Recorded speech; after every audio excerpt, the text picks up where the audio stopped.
안녕하세요. 마칼라미스터 황교익입니다. 김어준의 뉴스공장 명절 특근을 명을 받고 지금 앉아 있습니다. 오면서 잠시 쉬는 시간에 뉴스 포탈 그 검색으로 이렇게 봤더니 실시간 검색이 추석 차례상, 추석 지내는 법, 지방 쓰는 법, 경고 학생 부군신이 지방에 이렇게 쓰는 말이죠. 그게 검색어 상단에 쭉 있습니다. 추석이면 아침에 차례상 차리고 차례를 지내는 것이 가장 전통을 잘 지키는 일처럼 이렇게 되어 있지만은 사실 이런 게 중요하지는 않죠. 저는 오늘 추석 차례상 안 차렸습니다. 몇 년 동안 굳이 유교식의 차례상을 차리고 해야 되는가? 유교를 믿는 유학자도 아니고요. 그래서 없앴습니다. 이런 형식이 중요한 게 아니라 조상을 기리는 이런 날이라 그러면 이 마음이 중요하거든요. 어떤 음식을 차려놓고 할 것인가? 그거는 각자 마음에 드는 맛있는 음식 앞에 놓고 조상을 기리는 마음만 있으면 되지 않을까 싶습니다. 김어준의 뉴스공장 명절 특근은 대표적인 화제 인터뷰를 다시 보내드리고 있습니다. 오늘은 두 번째 순서로 뉴스공장을 찾은 명사 인터뷰를 준비했습니다. 김어준 뉴스공장 인터뷰 이후 조계종으로부터 성적 박탈이라는 아주 중한 징계를 받은 명진 스님이 지난 8월 단식을 시작했는데요. 명진 스님은 무려 18일 동안이나 곡기를 끊으시고 단식을 이어갔습니다. 그때 당시 명진 스님이 간절히 바라던 것이 무엇이었는지 지금도 그 마음이 어떻게 지금 있는 건지 그때 당시의 이야기를 한번 들어보시기 바랍니다.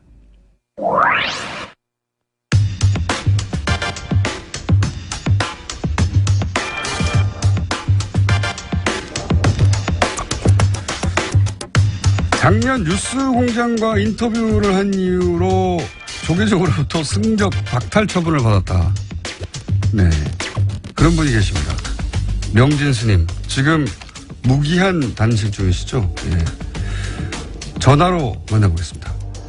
안녕하세요, 스님. 안녕하지 못합니다. 지금 단식을 지금 며칠째 하고 계십니까? 오늘 11일째예요. 11일째. 목소리가 완전 네. 생생하신데 11일. 다 도력이죠. 도력? 네. 도력, 예. 지금 우정 총국 마당에서 단식 중이신데 네. 단식을 왜 하시는 건지 그리고 단식 장소로 왜 우정 총국을 택하신 건지 좀 설명해 주십시오. 이 장소가 그 적광 스님이라는 어린 스님을 조계종의 자승의 묵인 방조 교사에 의해서 조계종 청사로 끌고 가서 예. 무차별 폭력을 가한 데입니다. 빨개 벗겨놓고. 적광 스님이라고 하는 분을 폭행한 장소예요? 예, 자기 비리를 폭로하는 기자회견을 하겠다는 걸 막기 위해서 지하실로 끌고 들어가서 고문을 한 거죠. 빨개 벗겨놓고 목을 조르고 피가 나도록 뜨도록 하고 해가지고. 빨개 벗겨놓고요? 예, 그렇죠. 오호. 그러니까 지금 말씀은 총무원장인 자승 스님에 관한 비리를 폭로하겠다고 적광 스님이라는 분이 기자회견을 하겠다고 했는데 네. 그 현장을 자승 스님 측에서 못하도록 잡아서 지하실로 끌고 가서 빨개 벗고 폭력을 행사했다? 그렇죠. 그렇게 해서 나는 이제 더 이상 중노를 안 하겠다는 환속계를 억지로 지장을 짓게 만들고. 환속계를 짓게 만들었어요? 네, 그렇게 하고 거기에서 이제 양복을 갈아입혀가지고 내쫓은 거죠. 이제 승복을 뺏겨가지고. 그런 자리라서 이 자리가 그런 자비, 생명의 존중, 불살생을 얘기하는 부처님의 가르침에 아주 배반하는 자승의 행위에 대해서 비판하고자 그걸 알리기 그래서 이제 끌려갔던 자리에서 단식을 시작한 겁니다. 적광스님의 주장은 그러니까 본인이 강제로 환송을 당했다. 폭력을 당하고. 그렇죠. 그럼 당시 적광스님이 주장하고자 했던 내용은 뭡니까? 이제 자승의 도박, 성매수 여러 가지 비리들을 폭로하려고 그랬던 거죠. 그런 내용, 그 내용이 사실 여부는 여기서 따질 일은 아니긴 한데, 네. 그런 내용에 의혹이 있다고 적광스님이, 기자회견을 하려고 하는 게, 자성스님 측으로부터, 제지를 당하고, 그리고 폭행을 당했고, 그때 환송한다는 데 도장을 찍고, 네. 그런 일이 있었던 장소이기 때문에 지금. 그렇죠. 네. 네. 그럼 네. 지금 적광스님은 정신병원에 입원했다가. 정신병원이요? 그게 4년 전 일인데 정신병원에 입원해 있다가 이제 얼마 전에 퇴원해서 통원 치료를 받고 있고 지금도 정신질환을 앓고 있는 거죠. 그 맞은 후유증으로. 알겠습니다. 그리고 스님이 승적을 박탈당하신 이유는 뭡니까? 남 얘기하지 마시고요. 이제 자승의 그건 우리 김총수께서 너무 잘 아시잖아요. 자승에 대한 무차별 비판이 이제 본인의 신기를 거슬렸는데. 작년 12월에 하신 인터뷰, 예. 예, 그렇죠. 예. 근데 이제 서산대사라고 아시죠? 네네. 예, 조선시대 예.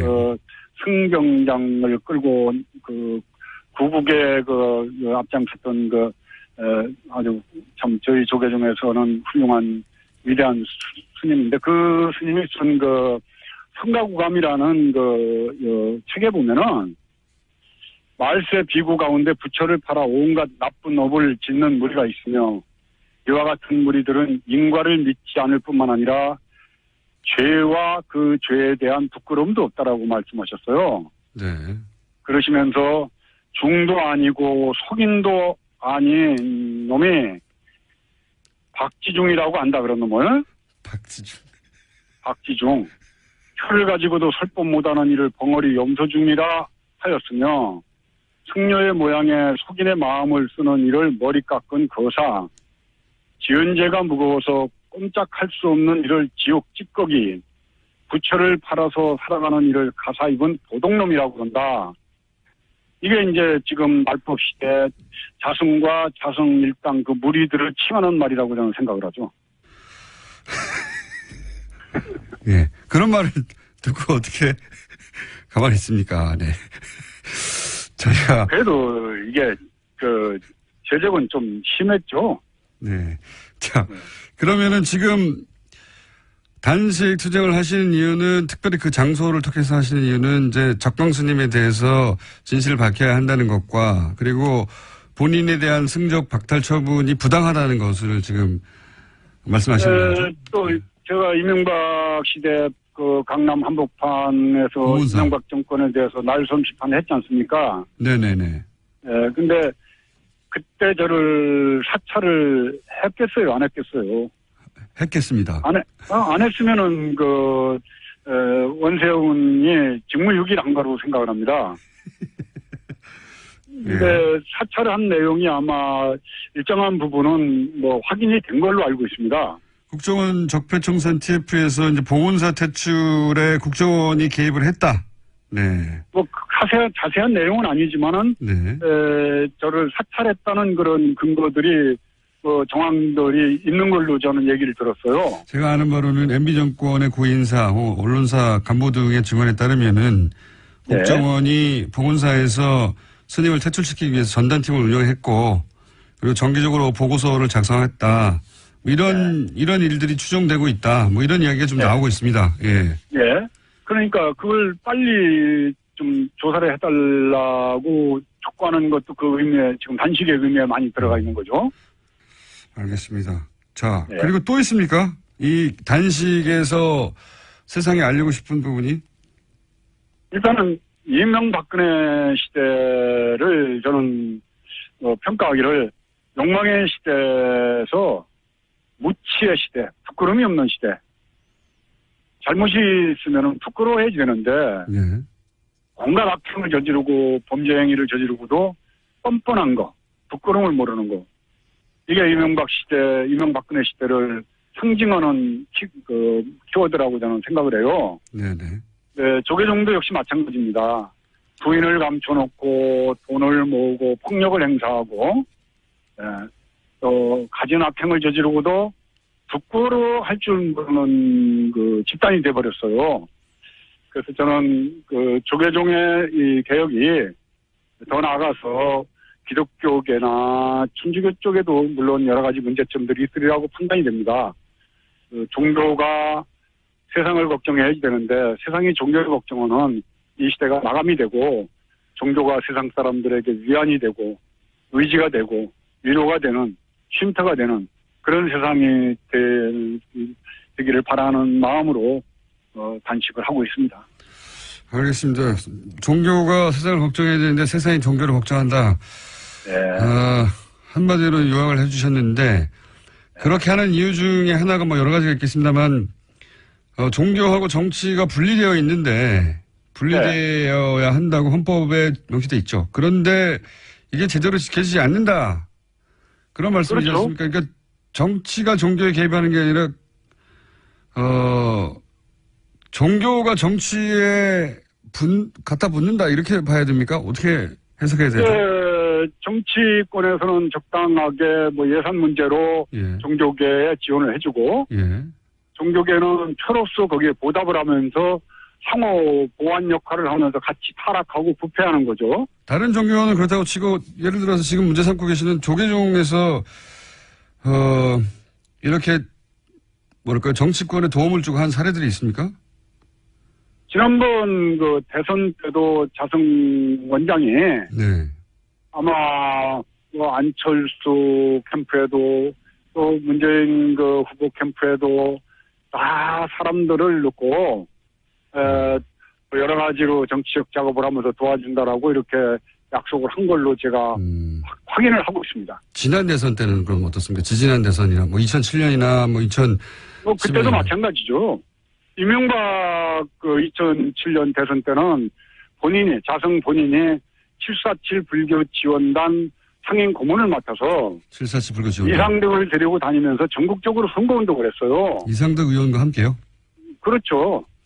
저한테도 봉은사를 찾아와서 이명박 후보가 봉은사 신도들에게 이렇게 인사를 하고 말을 하게 해달라고 그래서 아니 서망교회에 그 불교 신도가 가서 대통령 나왔다고 인사를 하자고 그러면 허락해 주겠느냐.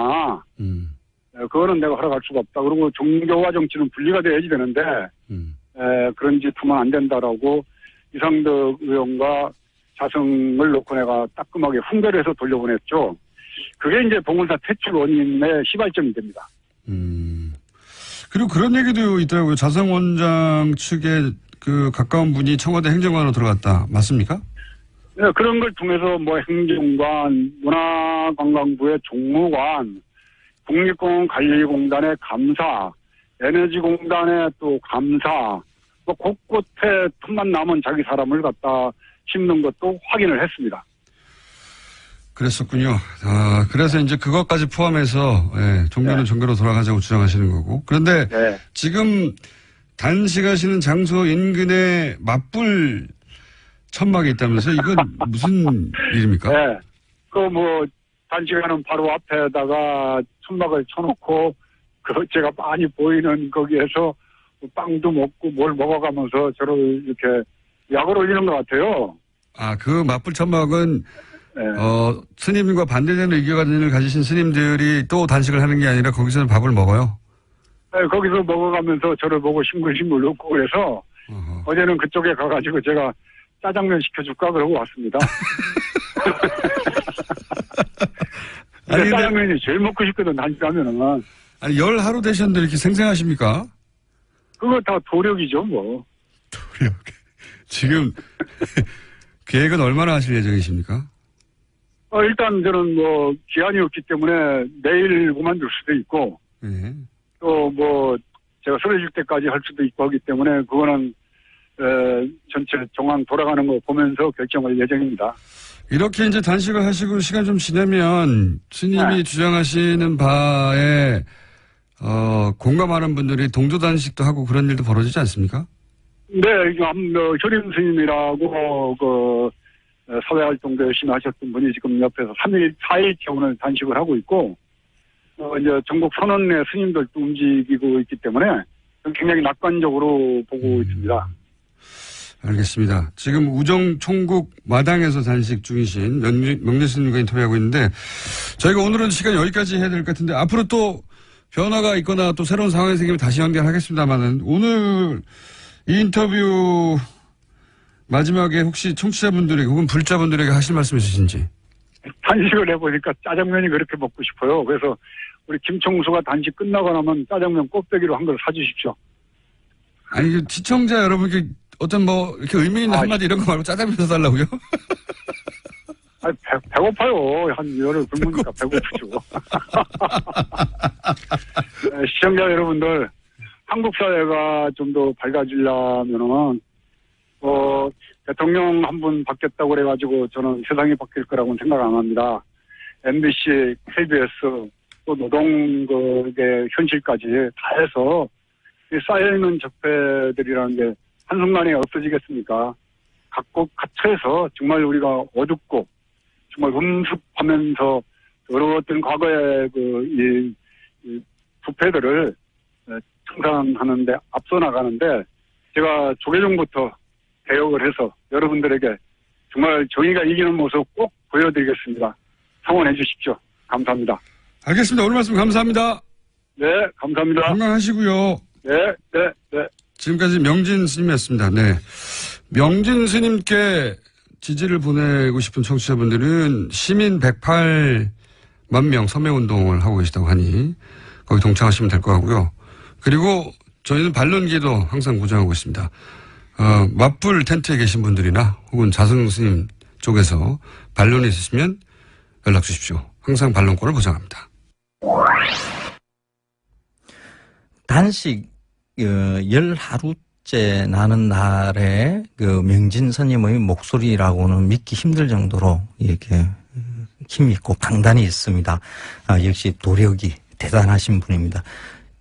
예비 단식까지 포함해서 19일 동안 곡기를 끊으셨다고 해요. 그 이후에 건강이 많이 악화돼서 주변 분들이 만류하는 일들이 있고 워낙 몸이 건강이 안 좋으신 상태라서 응급차량에 실려 가시면서 단식을 끝냈습니다. 먹을 것을 거부하는 단식은 생존 본능조차 의지로 이겨내는 장엄한 저항선언이다. 상대를 해치기보다 자신을 먼저 희생하는 자비의 마음이기도 하다. 명진 스님이 단식을 하고 있을 때 한 불교단체에서 내놓은 성명서에 이런 내용이 있습니다. 남을 해치기보다는 스스로 자신을 희생하는 그런 자비의 마음에서 나오는 단식이죠.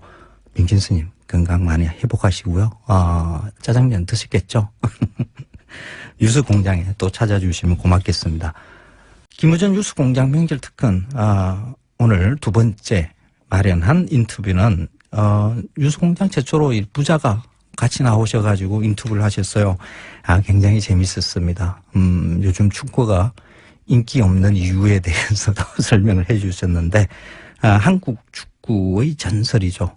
차범근 감독 그리고 그의 아들 아주 멋진 차두리 코치 부자의 인터뷰 한번 다시 들어보시겠습니다.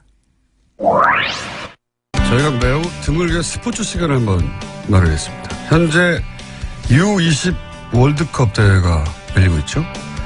개막전에서 우리나라가 기니를 상대로 3대0으로 이겼습니다. 해서 월드컵 조직위 부위원장 이분입니다. 차범근 감독님 오셨습니다. 안녕하세요. 안녕하세요. 반갑습니다. 네. 저희 작가들이 난리가 났습니다. 다들 팬이거든요. 네. 저도 팬이고. 혹시 저희 뉴스공장을 평소에 들으십니까? 그래서 집사람은 뭐 아주 즐겨 듣고요. 예. 저는 이제 가끔 옆에서 동냥하죠. 가끔, 예. 사모님은 항상 들으시고. 네. 네. 혹시 오늘 방송도 사모님이 꼭 나가라고 하셨나요? 뭐 그렇다고 볼 수 있죠. 제가 이제 다른 분들은 잘 모르실 수 있는데 제가 2000년에 감독님이 중국으로 쫓겨나셨잖아요, 그때. 그랬었죠. 왜 아픈 얘기를 지금 꺼내나요? 그때 온라인 오프라인 매체 통틀어서 제가 거의 유일하게 차범근 감독을 이렇게 대접하면 안 된다고 제가 아주 절규를 했었어요. 기억나십니까? 그래서 차범근을 아예 죽이라고 얘기했다고. 이렇게 대접할 거면 사형을 시키라고 차라리. 그렇죠. 예. 아내를 통해서 들었습니다. 역시 사모님을 통해서. 그때 제가 유일하게 거의 옹호하고 변하고 했었는데 그걸 아신다면은 그 보답을 하신 적이 없기 때문에 앞으로 축구 얘기 나오시면 항상 뉴스공장에 나와주십시오. 그래서 오늘 여기 집에서 강추를 한 것 같은데요. 강추. 강추. 자, 그러면 이제 본론으로 들어가서 U20 부위원장은 무슨 일을 하는 자리입니까? 글쎄 뭐 대회를 알리고 이제 홍보하는 그런 역할이 홍보가 잘 홍보하시는 건 못 제 봤는데요. 역할인데요. 예. 이 참 공교롭게도 이 지금 FIFA U20 월드컵 대회가 굉장히 큰 대회인데 예. 대회 전에는 최순실 사건으로 계속 가려가지고 예선전 때. 네. 그래서 이제 굉장히 많이 걱정을 했는데 그래서 이제 기대를 좀 했어요. 우리 이제 뭐 대통령 선거가 맞춰지면 이제 좀 홍보가 좀 잘 되겠다. 그리고 기대를 했는데 이 지금 대통령 선거를 맞추고 나니까 지금 문재인 대통령이 너무 떠가지고 이게 지금 대회가 계속 가려지고 있습니다. 이게 지금 뭐 우리 한국 경기 빼고 나머지 10,000명도 지금 안 오는데 뭐 뉴스공장이 죄송합니다. 지금 이 방송이 뭐 인기가 되게 좀 많다고 여기를 그냥 부득부득 한번 나가서 홍보를 좀 하라 그래서 오늘 그래서 좀 나왔습니다 제가. 아니 그 TV로 보니까 우리나라 경기는 꽉꽉 찼던데 다른 경기는 아직 안 찼습니다. 그렇죠. 한국 경기는 뭐 굉장히 많이 왔는데 어제 수원 뭐 일본 경기도 남아공하고 일본하고 했죠. 경기 상당히 재밌고 좋았거든요. 많이 안 왔어요. 지상파가 중계를 안 하더라고요. 케이블에서만 하더라고요. 그러게 말이에요. 이게 다 문재인 대통령 때문입니까? 글쎄 뭐 아주 영향이 없지는 않다고 생각할 수 있겠죠. 그래서 홍보를 맡으셨기 때문에 그 책임을 지고 홍보를 하러 나오신 거죠. 그렇죠. 그래서 저희가. 그래서 우리 좀 관심도 좀 많이 가져주시고 사실 많은 사람들이 사실 저도 팬들의 그런 관심과 사랑 속에 크지 않았습니까? 청소년 대회를 거쳐서. 그리고 또 얼마나 많은 사람들에게 또 기쁨을 주고 희망을 줬습니까? 우리 청소년들을 지금 그렇게 응원을 해 주시면 우리 팬들한테 돌아가는 게 많이 있다고 생각이 됩니다. 알겠습니다. 이 U20 대회가 시작된 줄 모르시는 분들도 있을 텐데 재밌습니다, 경기가. 정말 재밌습니다. 이게 수준이 굉장히 높아졌어요, 예전보다. 이 첫 경기 기니하고 3대0으로 이겼잖아요. 어떻게 보셨어요, 우리 팀의 수준을? 글쎄, 생각했던 것보다 기니가 굉장히 능력 있고 잘하더라고요.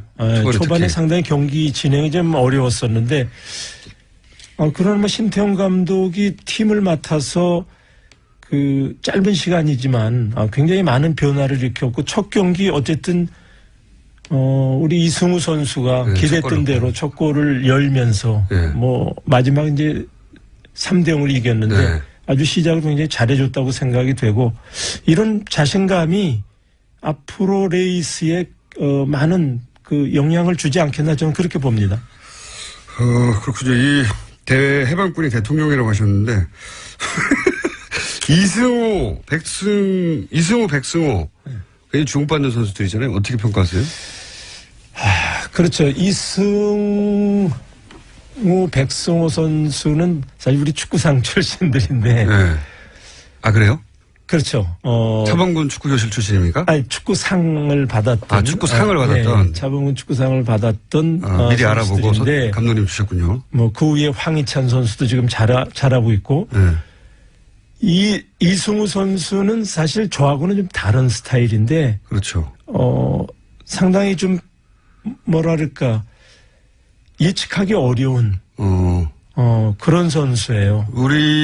우리나라 기대감을 한껏 불러일으키는 그런 선수죠. 우리나라 축구 스타일하고 좀 다른. 그렇죠. 네. 네. 그렇군요. 뭐 이렇게 좀 우리 대충 이렇게 예상을 볼 수 있지 않습니까? 보통 선수들의 경우는. 근데 이 선수는 하도 톡톡 튀니까 뭐가 일어날지 뭔가 이렇게 왠지 기대감이 일어나는. 실제 뛰어다니는 장면이나 드리블 하는 걸 봐도 예상과 다르게 합니까? 그렇죠. 전문가가 이렇게 할 거라고 생각을 하는데 전혀 예측하지 않은 그런 행동을 하고 그런 골이 나오고 그런 플레이가 나오니까 상대 수비를 한 번에 허물어뜨릴 수 있고 그건 뭐 이제 대스타들이 이제 할 수 있는 건데 그런 가능성이 많이 있다 저는 그렇게 봅니다. 백승호 선수는 둘 다 이제 바르셀로나 출신. 백승호 선수는 이제 초등학교 때는 좀 적었거든요. 예. 지금 짧은 시간 동안에 굉장히 키가 컸어요. 예. 하다 보니까 좀 이제 그 신체 리듬이 조금 깨지긴 했지만 굉장히 많이 회복을 하고 있고 감각적으로 굉장히 뛰어난 선수죠. 그날도 우리 세 번째 골을 넣을 때 골키퍼 나올 때 아웃사이드로 돌려서 문으로 넣는 그런 장면은 정말 제가 보더라도 감탄사가 절로 나옵니다. 감독님은 그런 골 못 넣으셨어요? 저는 그런 재치는 없었던 것 같아요.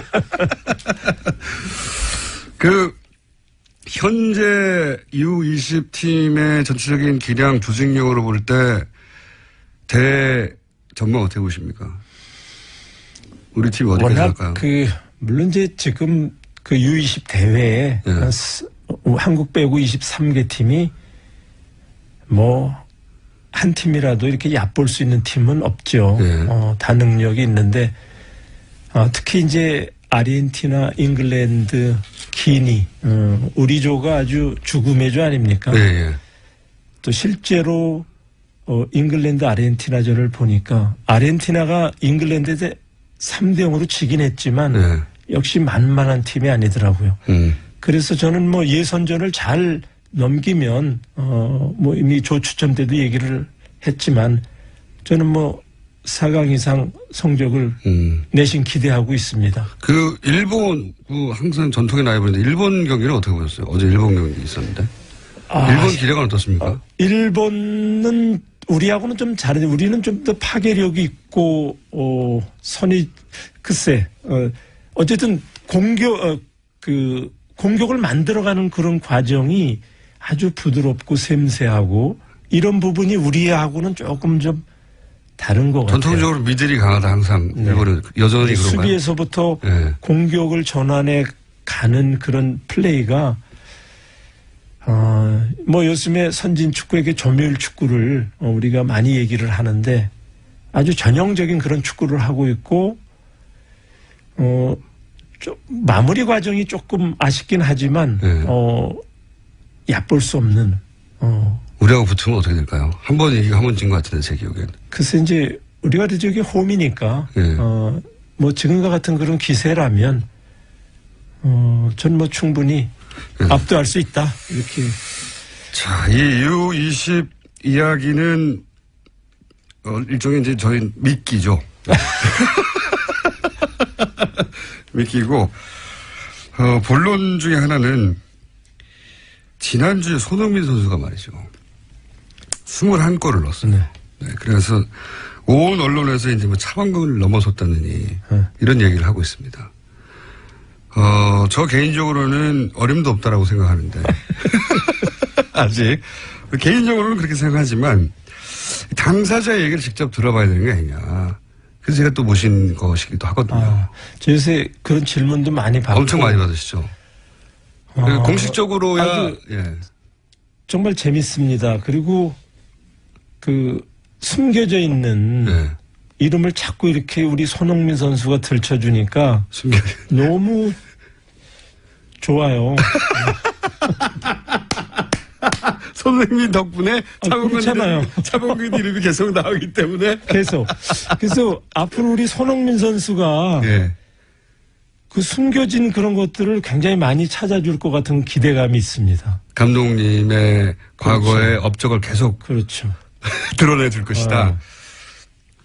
혹시 차두리 코치 또 밖에 나와 있는데 이 대화는 참여할 수 없을까요?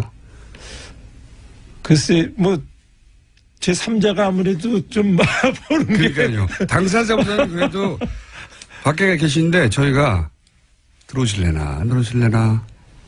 들어오실 것 같습니다. 왜냐면 제가 여러 가지 전문적인 질문을 할 생각이거든요. 이야, 이거 오늘. 아니, 차 운전하고 오셨는데 오신 김에 놀면 많아요. 네. 탐탁지 않은 표정으로 강제로 끌려 들어오신 차두리 코치님 안녕하십니까? 네, 안녕하세요. 네. 제가 뭘 여쭤보려고 하면 차범근 선수가 뛴 분데스리가하고 손흥민 선수가 뛴 분데스리가의 차이점. 이거는 이제 분데스리가에 뛰어보셨잖아요. 네. 선수 시절에. 그래서 평가를 좀 해주세요. 차이가 있죠. 많은 차이가 있는 것 같아요. 네. 네. 그때 당시만 해도 이제 지금으로 말하면 옛날이고. 네. 근데 옛날이다 보니까 이제 이 용병 제한이 있었습니다. 그래서 네. 각 팀마다 외국 선수는 3명밖에 쓸 수가 없었기 때문에. 2명. 2명. 네. 합의해 주시고 2분이. 2명. 그러다 보니까 이제 각 팀마다 정말로 엄선을 해서 최고의 용병을 뽑았었죠. 네. 네. 그러나 이제 지금은 이게 굉장히 조금 많이 룰이 완화가 돼서 이제는 독일 선수가 거의 없는 팀들도 있고 베스트 11 중에 네, 이렇게 여러 유럽 각지에서 선수들을 끌어서 이제 선수를 구성하다 보니까 좀 많은 차이가 있는 것 같아서 그때 당시에 아무래도 아버님이 독일에서 뛰었을 당시에는 용병 선수라고 그러면 이제 외국 선수라 그러면은 굉장히 가치가 높았었죠. 지금보단 조금 더. 그래요? EU 선수들도 지금은 외국 저걸로 안 보잖아요. 그렇죠. 우리 때는 통합해서 딱 둘만. 딱 둘만. 그래서 최고의 선수들만 들어갈 수 있었다. 그렇죠. 들어가기 어렵죠. 아시아 지역 선수는 더더욱 들어가기 어렵고. 분데스리가에서 주전으로 뛴 최초 한국 선수 아니십니까? 그렇죠. 네. 문을 연 선수죠. 경기 골을 넣는 난이도로 보면 어떨까요? 당시에 전술이나 여러 가지 요소가 작용했을 텐데 골을 넣기가 더 힘들었다. 아니다. 이렇게 보면. 전지마시네요. 네네, 일단. 전 골을 많이 안 넣어봐서. 이거 어떻게 하면은, 이제 지금 이야기하는 두 선수는 저와는 굉장히 거리가 멀고, 이렇게 다른 세상 선수들이기 때문에, 흥민이가 1년 동안 넣었던 골이 제가 독일에서 10년 통산 넣었던 골보다 더 많으니까. 그러나, 굉장히 아버님 때보다는 템포가 빨라졌죠. 거칠어지고 축구가 굉장히 피지컬도 더 선수들이 강해졌기 때문에 어느 시대가 더 어려웠다라고 말하기는 힘들지만 지금 분명한 거는 아버님이 그때 당시에는 굉장히 아시아인으로서 어마어마한 일을 해냈던 거고 지금 손흥민 선수도 똑같이 아시아 선수로서 또 세계 탑 리그에 가서 탑 선수들과 경쟁을 하면서 사실 주말마다 경기장에 나가는 것 자체가 토트넘에서는 굉장히 쉬운 일이 아닌데 그 선수들 사이에서 거기서 주전으로서 계속해서 선발로 나와서 경기 나오는 것도 대단한데 이제 그것도 넘어서서 이제 골까지 이렇게 많이 넣어주는 거는 정말 저희 대한민국 사람들은 굉장히 자랑스럽게 생각해야 될 거라고 생각합니다.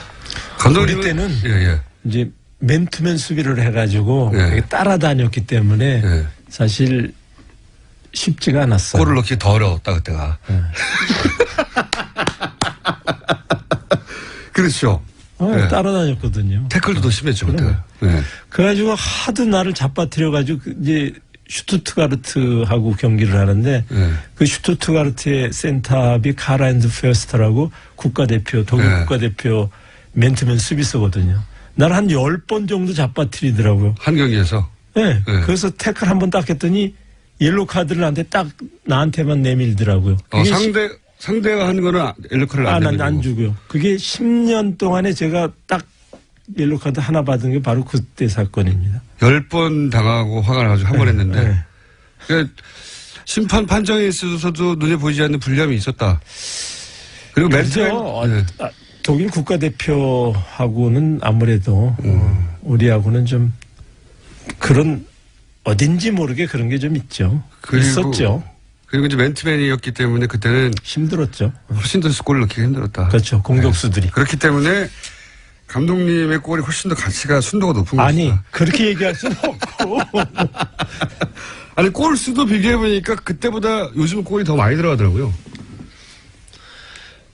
일단 이제 뭐 그 부분 좀 저도 이제 제 아버지이기 때문에 예. 조금 한 가지 얘기를 하자면 이제 본래 유럽은 이렇게 여러 가지 대회가 있잖아요. FA컵도 예. 있고 리그 경기도 있고 챔피언스 그렇죠. 리그가 있기 때문에 여기서는 가장 먼저 치는 게 이제 리그에서 넣은 골이 가장 중요하게 쳐요. 예. 그래서 지금 왜냐하면 사실 FA컵 같은 경우는 그렇죠. 1회전에서 약한 팀을 만나기 때문에 그렇죠. 아주 약한 몰아넣기가 가능하거든요. 아마추어도 있고. 그렇죠. 그래서 이제 사실 FA컵 이제 지금 챔피언스가 커졌기 때문에 뭐 좀 또 저게 있기 때문에 리그 경기에서 넣은 골이 사실 그 공격수의 가치를 가장 그렇죠. 많이 증명을 하거든요. 근데 그 부분에 있어서는 아직까지는 안 깨진 거죠. 아버님이 앞서 있기 때문에 이제 우리 아들이 나를 대변해.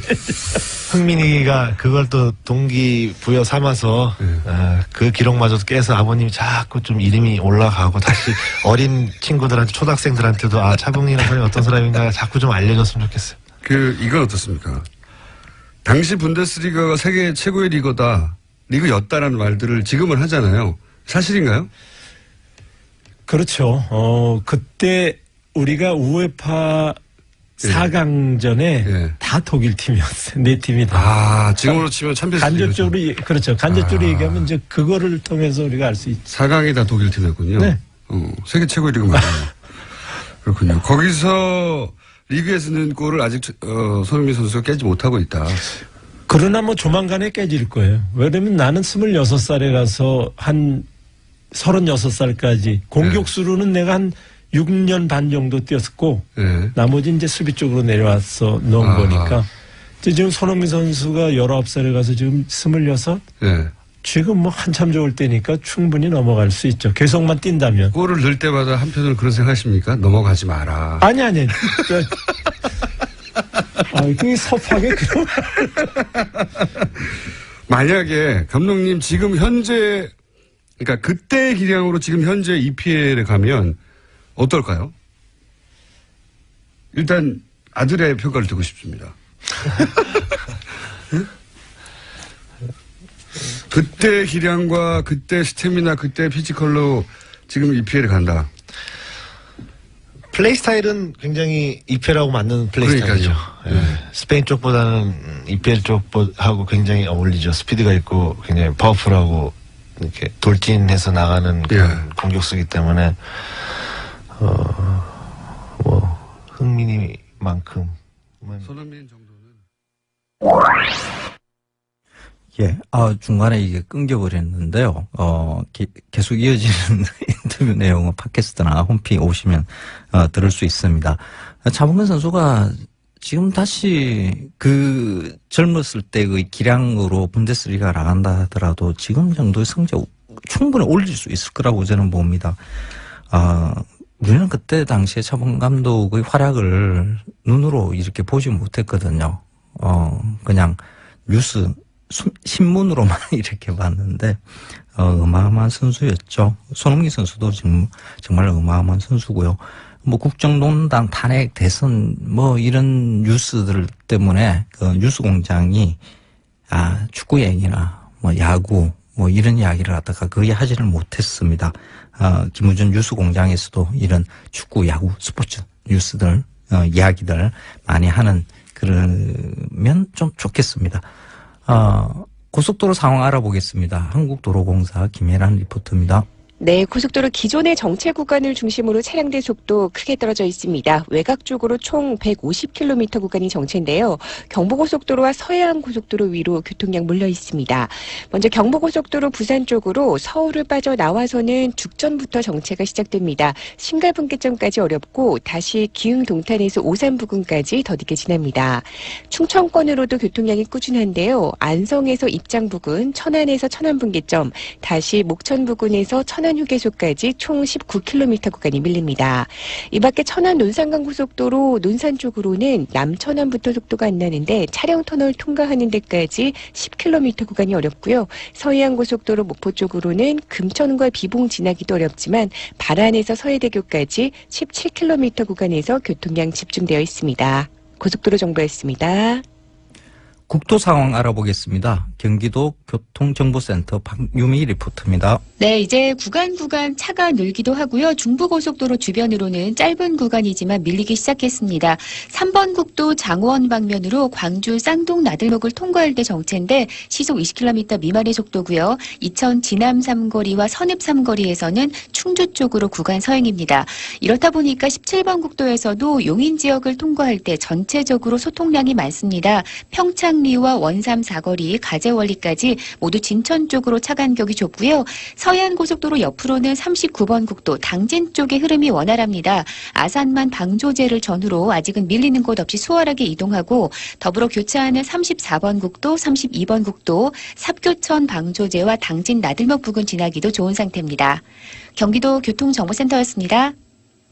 서울 시내 상황입니다. 서울경찰청 곽자연님.